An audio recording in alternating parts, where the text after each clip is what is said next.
Yoru versus Asa. Os dois lados da mesma profecia. O mesmo sangue, dois mundos. Você já se perguntou o que acontece quando duas pessoas nascem para mudar o mundo, mas ninguém disse a elas como? Um garoto, que nunca saiu de uma aldeia na montanha. Uma garota, que passou anos trancada numa cela, como um segredo sagrado. Dois gemioso, o mesmo sangue, o mesmo destino. E, nos 4 primeiros episódios de Yomi no Tsugai, eles fazem escolhas completamente opostas. Yuru vai atrás dela. Asa parece não precisar ser resgatada. Hoje no Onifusion, vamos direto ao coração desta série. Vamos abrir os dois lados da profecia. Vamos analisar os poderes, as personalidades, os daemons e a pergunta que Arakawa plantou desde o episódio 1. Esses gêmeos são aliados, ou o conflito principal da história. A profecia, os filhos que dividem o dia e a noite. Antes de falar sobre cada gêmeo individualmente, precisamos entender o que a série diz sobre eles como unidade. A profecia é clara e antiga. 400 anos atrás, um par de gêmeos nasceu nesse mundo. Não eram humanos comuns. Eram o que os usuários de Daemon chamam de filhos que dividem o dia e a noite, seres que nascem com autoridade sobre todos os Tsugai. Não apenas sobre um ou dois Daemons. Sobre todos. Pensa no que isso significa. Outros usuários fazem contratos com Daemons. É uma relação de troca, de vínculo, de acordo mútuo. Os gêmeos não fazem contratos. Eles são, por natureza, os administradores do sistema inteiro. E esses gêmeos, de 400 anos atrás, eles mudaram o curso da história.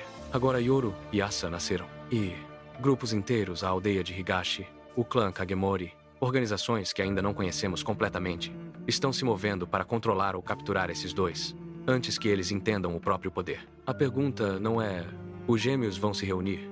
A pergunta é, quando se reunirem, vão estar do mesmo lado? Yor, o caçador que nunca parou. Vamos falar primeiro de Yuru, porque Yuru é, de longe, um dos protagonistas mais proativos que o anime de 2026 entregou. E proativo pode parecer uma palavra simples, mas num gênero onde protagonistas frequentemente ficam esperando o enredo bater na porta deles, Yuru é uma exceção radical.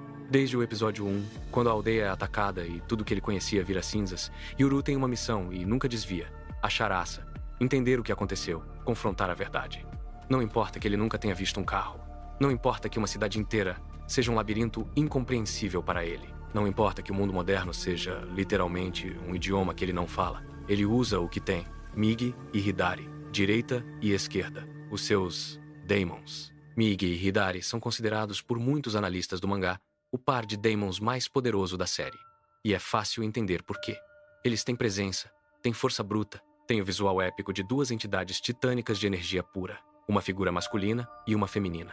Enormes, imponentes, que materializam poder sobrenatural em estado bruto. Mas o que torna Migi e Hidari especialmente fascinantes não é só a força, é a personalidade. Esses Daemons são antigos. Eles já viram o mundo antes de Yuru existir. Quando saem da aldeia pela primeira vez em décadas, ficam maravilhados com o progresso da humanidade.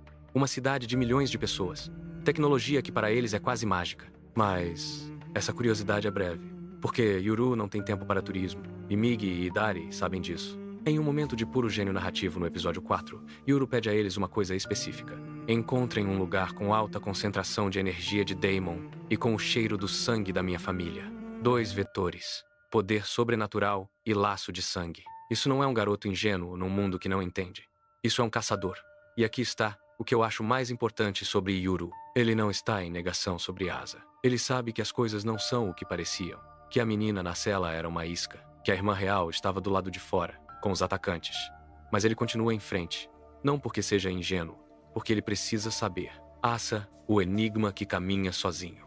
Agora vamos para Asa. E aqui a análise fica genuinamente mais complexa. Porque Arakawa faz algo muito inteligente com ela. Nos mostra fragmentos, camadas. Nunca o quadro completo. Asa não é uma vítima esperando o resgate. Mas ela também não é claramente uma vilã. Ela é outra coisa. Vamos começar pelos Daemons dela, porque eles dizem muito sobre quem ela é. Os Daemons de Asa se chamam Ohagi e Daifuku. Um pequeno e preto, outro pequeno e branco. Yin e Yang. Sim, a menina misteriosa e poderosa tem Daemons que parecem bichinho de pelúcia fofo. E essa dissonância é completamente intencional. Porque enquanto Migi e Hidari de Yoru são imponentes, visíveis, intimidadores, Ohagi e Daifuku de Asa parecem inofensivos, parecem. Na prática, eles são um dos pares mais versáteis e estrategicamente poderosos da série. Individualmente, cada um pode criar um espaço de barreira, uma bolha dimensional que aprisiona ou armazena qualquer coisa dentro dela. Juntos, eles se fundem numa criatura massiva, que gera um domínio completo, uma dimensão interna de espaço ilimitado, acessível apenas com permissão explícita de Asa. Pensa no que isso significa em termos de poder real. Yuru tem força ofensiva, explosão, confronto direto. Asa tem controle do campo de batalha. Ela pode capturar inimigos sem ferir, transportar aliados sem deixar rastro, criar prisões das quais ninguém escapa sem a chave dela. É o contraste perfeito. Dia contra noite. Ataque contra contenção. Explosão contra silêncio. Mas o que torna a Asa verdadeiramente diferente não é o par de Daemons. É a habilidade que só ela possui. Break. Em japonês, Kai. A capacidade de quebrar um contrato entre um humano e o seu Daimon. Repara no peso disso. No mundo de Yomi no Tsugai, um contrato com Daimon é algo profundo. É um laço de poder e identidade. Outros usuários passam a vida construindo esse vínculo. Asa pode destruir isso com um único gesto, e já usou. No ataque ao Kagemori Manor, ela quebrou o contrato de um usuário chamado Keiichi Hamura e assumiu os Daimons Yin e Yang como seus. Por necessidade, diz a análise. Não por crueldade calculada. Mas o fato é que ela sabia como fazer isso. Ela usou esse poder sem hesitar. Asa sabe muito mais sobre si mesma do que aparenta. Eu preciso pausar aqui por um segundo, porque tem uma informação que os episódios 3 e 4 revelam e que muda tudo sobre como você entende a relação entre esses dois. E eu prometo que vale a pena ficar até o final, porque depois que eu contar, você vai rever o episódio, um com outros olhos. A revelação, o que Miji e Hidari sabem? Nos episódios 3 e 4, enquanto Yuru está no mundo moderno tentando rastrear Asa, acontece algo que a série quase coloca de passagem, mas que é absolutamente central. Migi e Hidari revelam que já viram os pais de Yuru antes. 10 anos atrás, correndo da aldeia, com uma menina pequena. E eles confirmam. O cheiro do sangue dessa menina é o mesmo cheiro do sangue de Yuru. Isso parece óbvio, certo? Os gêmeos são irmãos, claro que o sangue seria parecido. Mas o que essa cena realmente diz é mais perturbador. Os pais de Yuru deixaram a aldeia com Asa. Não foram capturados, não foram mortos na aldeia. Fugiram com a filha. O que significa que os pais escolheram separar os gêmeos. E a aldeia de Higashi, que Yoru acreditava ser seu lar e proteção, pode ter sido quem manteve Asa aprisionada contra a vontade da própria família. A menina na cela não era mantida lá pelos inimigos. Era mantida lá pelos guardiões. E a menina do lado de fora, com o Kagemori, com os atacantes, talvez seja a que seus pais escolheram proteger de uma forma diferente. Yoru está caçando a irmã. Mas quem é realmente o lado que aprisionou alguém? Arakawa é impiedosa assim. Yoru versus Asa, a dualidade como filosofia. Vamos juntar tudo agora. Porque a comparação entre Yoru e Asa não é só uma análise de personagens. É a filosofia central de Yomi no Tsugai. Yoru representa o mundo visível, o confronto direto, a força que vai de frente. Migi e Hidari são titânicos, explosivos, imponentes, você os vê chegando. Yoru não tem segredos. Ele não sabe como mentir. Ele não sabe como navegar a política do mundo moderno. Mas ele sabe exatamente o que quer e vai atrás disso sem parar. Asa representa o mundo invisível. A estratégia no silêncio. O poder que age antes de ser percebido. Ohagi e Daifuku parecem inofensivos até que a prisão dimensional fecha ao redor de você. Asa sabe muito mais do que revela. Ela opera em camadas. Cada ação tem múltiplas intenções. Dia e noite.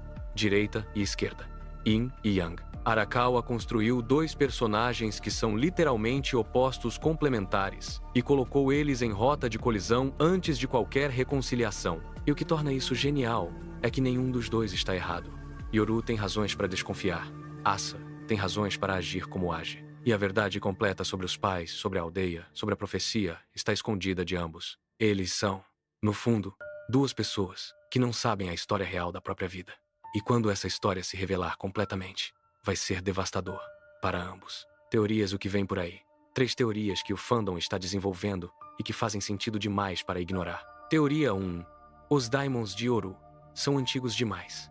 Migi e Hidari não reagiram como Daimons novos ao mundo moderno. Eles ficaram maravilhados, como quem estava esperando por esse reencontro. Isso sugere que eles têm uma história própria que precede Yoru e talvez conheçam mais sobre a profecia do que revelaram ao novo mestre. Teoria 2 Break não é só habilidade, é destino. A habilidade de Asa de quebrar contratos pode ser literalmente a outra metade da profecia. Se os gêmeos juntos têm autoridade sobre todos os Daimons, então um deles deve criar o outro deve quebrar. Yoru é o vínculo. Asa é a libertação. Separados, são poderes incompletos. Juntos, são o sistema inteiro. Teoria 3. O Kagemori não é o vilão principal. Os episódios 3 e 4 deixam claro que o Kagemori tem raízes na aldeia de Higashi. São famílias que discordaram dos métodos e se separaram. Eles não capturaram Asa, eles a protegem. O verdadeiro antagonista pode ser uma terceira organização que ainda mal apareceu e que quer os dois gêmeos por razões completamente diferentes das que conhecemos até agora. Yoru e Asa são o tipo de protagonistas que só aparecem quando uma autora passou décadas aperfeiçoando a sua arte. Eles não são heróis simples, não são vilões óbvios. São dois fragmentos de uma verdade maior que cada um carrega pela metade, sem saber que o outro tem a parte que falta. E Arakawa tem 24 episódios para revelar essa verdade. Com toda a paciência e crueldade que ela é conhecida por ter, nos próximos vídeos aqui no AniFusion, vamos continuar esse mergulho. A comparação episódio a episódio com o mangá. As organizações que se movem nas sombras e as teorias sobre o que realmente aconteceu 400 anos atrás com os gêmeos anteriores. Se esse vídeo fez você ver Yoru e Asa com outros olhos, deixa o like. Cada curtida coloca esse canal em mais recomendações. Se inscreve para não perder os próximos episódios desta série. E me conta, você está do lado do Yoru ou da Asa? Por quê? Me conta nos comentários.